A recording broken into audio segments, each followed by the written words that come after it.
Exercise 11.1 का question number 5 है। Question कह रहा है एक कॉनिकल टेंट बना हुआ है और उस टेंट की जो परपेंडिकुलर हाइट है वो 8 मीटर है। 8 मीटर यानी जमीन पे टेंट बना हुआ है बेटा, जमीन से उस टेंट की हाइट है 8 मीटर। आगे कह रहा है कि उसका जो बेस का रेडियस है वो है 6 मीटर और ये जो टेंट बना हुआ है, इस टेंट को बनने में जो टारपोलिन मटेरियल यूज हुआ है, यानी वो कपड़ा, इसको सिंपल भाषा में समझो, वो मटेरियल, वो कपड़ा, वो दरी जिससे टेंट बनता है, वो टारपोलिन यूज हुआ है। उस टारपोलिन की चौड़ाई है 3 मीटर। टारपोलिन का मतलब समझो बेटा, टेंट को बनाने का जो कपड़ा आता है, जैसे पहले कपड़े आते थे सिलाने के लिए, उसको बोलते थे थान में कपड़ा आता था, लंबी सी डंडी रहती थी, उसमें सारे कपड़े लपेटे हुए होते थे। तो जिसको जितना सिलाना होता था, मान लीजिए शर्ट सिलाना है तो 2.5 मीटर कपड़ा आदमी जाके वहां पे दुकान, कपड़े की दुकान पे नपा के कटवा लेता था। टारपोलिन भी ऐसे लपेटे हुए बड़े बड़े, कितनी चौड़ाई बता रहा है टारपोलिन की? ऊंचाई 3 मीटर। तो 3 मीटर मतलब 1 मीटर लगभग इतना, तो 3 मीटर मतलब मान लीजिए लगभग लगभग ये आ गया 10 फीट के आसपास, 9 से 10 फीट के बीच। ठीक है, तो 3 मीटर का लगभग इस छत के बराबर। तो इतना टारपोलिन का जो कपड़ा है जो लपेटा हुआ है एक स्टिक में, उसकी मोटाई है 3 मीटर। क्वेश्चन पूछ रहा है कितनी लंबाई इस टारपोलिन कपड़े की यूज होगी, कितनी लंबाई टेंट बनाने में। और उसके साथ साथ क्वेश्चन में ये दे रहा है कि पाई की वैल्यू ये नोट करनी है और ये ध्यान देना है कि जब टारपोलिन, क्योंकि स्ट्रेट कपड़ा है और टेंट जो बनता है वो कोनिकल बनता है, तो जब भी आप कोई चीज कोनिकल बांधते हो ना बेटा, उसमें कुछ कटनी छटनी निकलती है, वेस्टेज। जैसे कपड़े को टेलर के यहां सिलने के लिए देते हैं बेटा, तो जितना कपड़ा हम देते हैं ना, काट छाट उसमें होता है, काट छाट नहीं होगा तो एग्जैक्ट सिलाई नहीं होगी, एग्जैक्ट शेप नहीं बनेगा। ठीक है, तो काट छाट जो करना पड़ता है वही काट छाट कह रहा है कि क्वेश्चन ये कह रहा है कि जितनी आप कपड़े की लेंथ निकालिएगा उसमें 20 सेंटीमीटर एक्स्ट्रा लेंथ लेके चलिएगा जो वेस्टेज में निकलेगा। ठीक, अब आगे समझो काम की बात। पूछ रहा है क्वेश्चन, क्वेश्चन जो कर रहा है वो रिक्वायर्ड कितने कपड़े के, कितने लंबाई के कपड़े की जरूरत पड़ेगी। आइए इसके सॉल्यूशन में चलते हैं। टेंट की बात कर रहा है, टेंट के जो कपड़ा लगता है, टेंट बनाने में जो कपड़ा लगता है उसकी बात कर रहा है बेटा। ठीक है, तो टेंट बनाने में जो कपड़ा लगता है वो सिर्फ टेंट के चारों तरफ लगता है, जमीन पे वो कपड़े का यूज नहीं होता है। तो यहां पे हम लोग ये जो एक्सरसाइज पढ़ रहे हैं बेटा, दो तरह के क्वेश्चन इसमें मिलेंगे। एक कर्ड सरफेस एरिया, दूसरा मिलेगा टोटल सरफेस एरिया, जिसमें कर्ड भी ऐड रहेगा, जमीन का भी एरिया ऐड रहेगा। लेकिन हमें इसमें सिर्फ टेंट की बात कर रहा है, तो टेंट में सिर्फ कर्ड सरफेस आएगा, जमीन का एरिया नहीं आएगा। तो हम लिखेंगे कर्ड सरफेस एरिया, और कर्ड सरफेस एरिया का फॉर्मूला होता है पाई आर एल। तो पाई की वैल्यू यूज करने के लिए कह रहा है 3.14, बेस का रेडियस दिया है 6 मीटर, एल की वैल्यू हमें नहीं पता है, तो एल की वैल्यू निकाल लेंगे जो हम लोग फॉर्मूला पढ़े थे, L square is equal to H square plus R square. तो पहले हम एल की वैल्यू निकालेंगे, तो L square is equal to, H की वैल्यू दिया है क्वेश्चन में 8 मीटर, तो एच पे स्क्वायर लगा है तो एच की वैल्यू पे भी स्क्वायर लग जाएगा। रेडियस दिया है 6 मीटर, तो रेडियस पे स्क्वायर लगा है तो इसकी वैल्यू पे भी स्क्वायर हो जाएगा। 8 का स्क्वायर 64 होता है और 6 का स्क्वायर 36 होता है। 64 और 36 ऐड करेंगे बेटा 100 हो जाएगा, और एल पे स्क्वायर लगा है, इक्वल के राइट हैंड साइड इस स्क्वायर को ट्रांसफर करेंगे तो स्क्वायर रूट लग जाएगा। तो 100 का स्क्वायर रूट जो बेटा, इसको हम लिख सकते हैं 10 इंटू 10, तो 10 पेयर बना रहा है, बाहर आ जाएगा। तो स्लैंट हाइट कितनी मिल गई? 10 मीटर। स्लैंट हाइट कितनी मिल गई हमको? 10 मीटर। इस कोन की, इस कोनिकल टेंट की तिरछी ऊंचाई मिल गई हमको 10 मीटर। अब आगे देखिए, अब आते हैं कर्ड सरफेस एरिया निकालने में।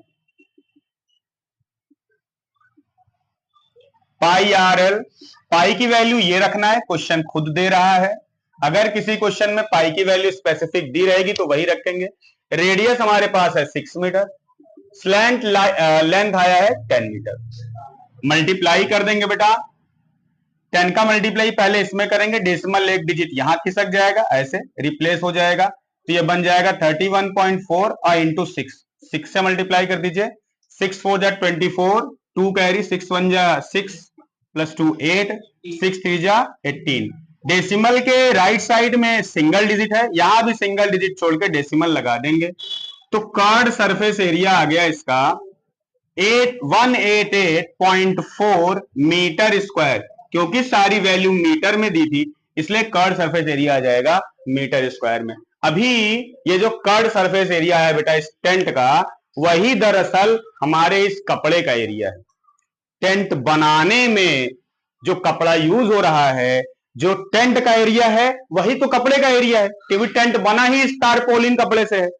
तो यानी कि इसको हम लिख सकते हैं required tarpaulin is equal to curved surface area of tent. तो एरिया ऑफ रिक्वायर्ड टारपोलिन कितना हो गया? कर्ड सरफेस एरिया यहां है, इसकी वैल्यू रख दो, कितनी है? 188.4 मीटर स्क्वायर। तो टारपोलिन कपड़ा कितना चाहिए हमको वो पता चल गया, मगर क्वेश्चन में उसका सिर्फ लेंथ पूछा है। ये तो कपड़े का एरिया निकला है, कपड़े का लेंथ कैसे निकलेगा बेटा? जो टारपोलिन कपड़ा, बेटा ध्यान से देखो, ये इस कपड़े की लेंथ हो गई यहां से यहां तक, और ये इसकी चौड़ाई हो गई। ये कौन से शेप में बन रहा है बेटा? रेक्टेंगुलर शेप बन रहा है, तो रेक्टेंगल के एरिया का फॉर्मूला क्या लिखेंगे? Length into breadth. तो यहां पे टारपोलिन के एरिया के ठीक नीचे हम लिखेंगे length into breadth is equal to 188.4। Breadth की वैल्यू गिवन है, इस टारपोलिन कपड़े की चौड़ाई गिवन है, कितनी है? 3 मीटर। 3 यहां रख देंगे, 188.4। अब इसका कैलकुलेशन यहां दिखा देते हैं। L is equal to 188.4 upon 3। 3 multiply में है, इक्वल के लेफ्ट तरफ है, राइट तरफ जाएगा तो डिवाइड में कन्वर्ट हो जाएगा। 3 से इसको डिवाइड करने की कोशिश करेंगे बेटा। 3 6 जा 18, 3 2 जा 6 और 3 8 जा 24, 62.8 मीटर ये हमारा आंसर होगा। तो फाइनली स्टेटमेंट लिखेंगे हम लोग, लिखेंगे हेंस रिक्वायर्ड लेंथ ऑफ। अच्छा, ये आंसर कंप्लीट नहीं होगा, अभी इसमें और सॉल्यूशन बाकी है, अभी इसमें और सॉल्यूशन बाकी है। ये आ गया L is equal to 62.8 metre, इसको सेंटीमीटर में कन्वर्ट कर दीजिए। 62.8, 1 मीटर में 100 सेंटीमीटर, तो जितने भी मीटर में सेंटीमीटर निकालना है 100 से मल्टीप्लाई कर देंगे बेटा, इंटू 100। तो ये बनेगा 628, ये डेसिमल हट जाएगा, एक जीरो और बढ़ जाएगा। और अब ये जो मीटर स्क्वायर में इसका, सॉरी मीटर में जो इसका लेंथ आ रहा था वो अब आ रहा है सेंटीमीटर में, सेंटीमीटर में आ गया। अब आगे देखिए, क्वेश्चन कह रहा था 20 सेंटीमीटर कपड़ा आप एक्स्ट्रा लेके चलिए। ये क्वेश्चन कह रहा था 20 सेंटीमीटर कपड़ा कटनी छटनी के लिए बढ़ा के चलिए। जैसे शर्ट बनाने में 2 ही मीटर कपड़ा यूज होता है, लेकिन थोड़ा सा बढ़ के ले लेते हैं, आधा सेंटीमीटर या आधा मीटर या आधे मीटर से कम, ताकि कटनी छटनी में टेलर को दिक्कत ना है। जितना बढ़ के लेंगे टेलर को उतना काटने छाटने में आसानी होता है। कंजस्ट करके कपड़ा लेंगे तो कटनी छटनी में दिक्कत होगी, सीएन ज्यादा, आपका सीआई ज्यादा टाइट रहेगा, ठीक है, फिटिंग बहुत टाइट रहेगी। अब आते हैं रिक्वायर्ड, अब यहां पे लिखेंगे hence required length of tarpaulin कितना आया है? 6280 सेंटीमीटर। इसमें प्लस कर देंगे ये वेस्टेज वाला, कितना है ये? 20 सेंटीमीटर, 20 प्लस कर दीजिए, आएगा 6300 सेंटीमीटर। तो ये फाइनल आंसर हमारा हो जाएगा। तो रिक्वायर्ड टारपोलिन, इस टारपोलिन की कितनी लंबाई हमको चाहिए? 6300 सेंटीमीटर, 6300 सेंटीमीटर टारपोलिन का वो कपड़ा चाहिए जिससे ये टेंट बनेगा। ठीक है बेटा, नोट करिए।